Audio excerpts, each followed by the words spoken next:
All right.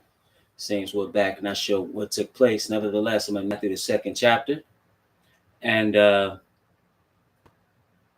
so I was talking about Herod. Herod was basically an individual that was threatened by anybody who he felt was uh, had any power. He killed family members because of this. So when you have one that's claiming to be king of the Jews, he looked at himself as king. So he was threatened, and he told the wise men to tell them when they find him where he is, because he wanted to worship him, but that wasn't the case.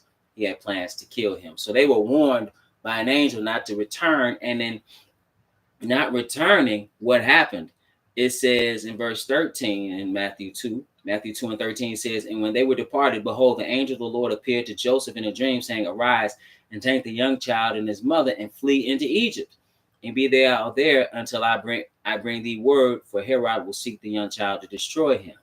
Okay, so he departed into Egypt, but now Herod, when he felt he was mocked by the wise men, it says in verse 16, then Herod, when he saw that he was mocked of the wise men, was exceeding wroth.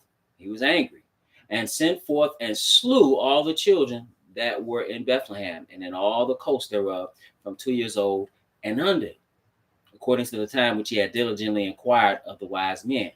Why is that?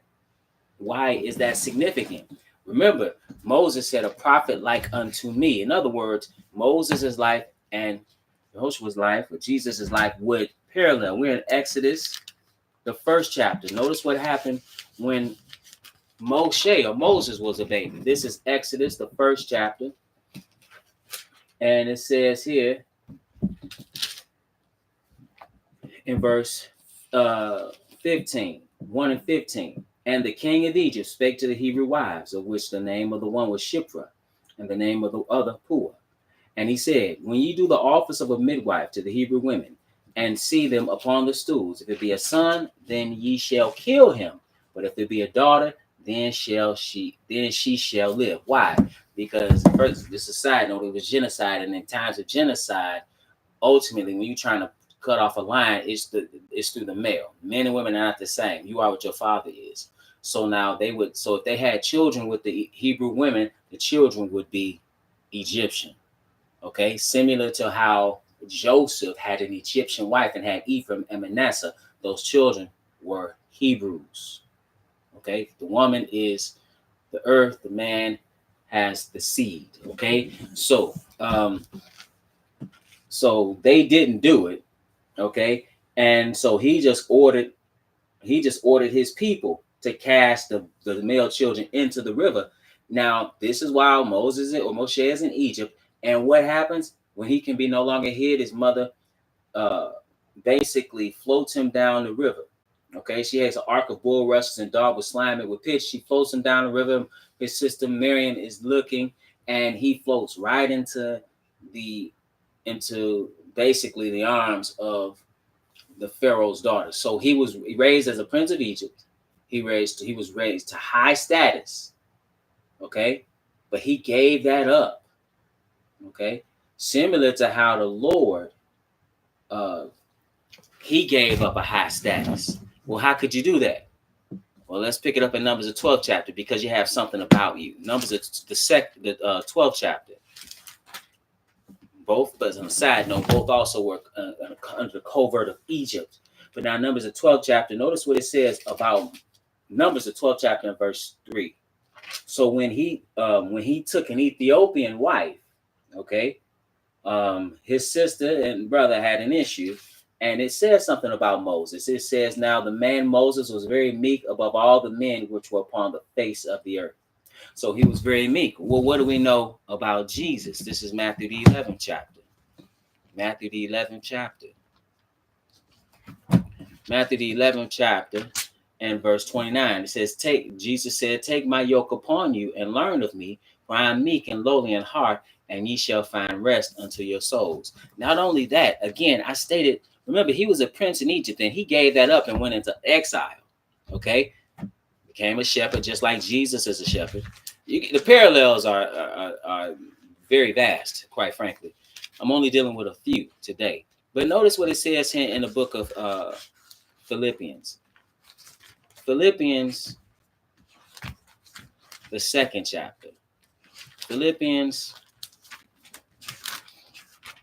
2 and verse 5. He said, let this mind be in you, which was also in Christ Jesus, who being in the form of God, thought it not robbery to be equal with God. Okay? Because what does it say? How is that? How could he say this? Well, let's go to real quick. John 1 and 1. John 1 and 1 tells you, it says, in the beginning was the Word, and the Word was with God, and the Word was God. The same was in the beginning with God. Then it says in verse 14, and the Word was made flesh and dwelt among us, and we beheld his glory, the glory as of the only begotten of the Father, full of grace and truth. So we know that this is referring to Christ. Okay, so now that's why, and going back to Philippians 2, where it says, let this mind be in you, which was also in Christ Jesus, who being in the form of God, right, thought it not robbery to be equal with God. He was on this, he was God, but didn't notice what he did. And it says the Word was made flesh. It said, but made is himself of no reputation, and took upon him the form of a servant, and was made in the likeness of men. So what did he do? He humbled himself and took a lower position as a man, just like Moses, who was the meekest man on the earth. You talk about the meekest man on the earth. How you talk about humility, you go from being God to being flesh. So when going back to Deuteronomy 18, and you can go on and on with this, but Deuteronomy 18 and 15, he says, he says, Deuteronomy 18, the Lord thy God will raise up unto thee a prophet from the midst of thee of thy brethren, like unto me. Unto him ye shall hearken. And the one that came as a prophet like unto him is none other than Christ. And with that, brothers and sisters, I want to remind you that we at the Household of Faith meet every Sabbath at 5925 West 25th Avenue in Gary, Indiana. We live stream right here on the Israel Teach YouTube channel. We also meet in our Virginia congregation meets every Sabbath at 153 Garrisonville Road at Stafford, Virginia. That's at the Red Roof Inn. Again, Red Roof Inn, 153 Garrisonville Road. That's at 12:30 p.m. Eastern Standard Time. And with that, brothers and sisters, it's always my prayer that you were edified.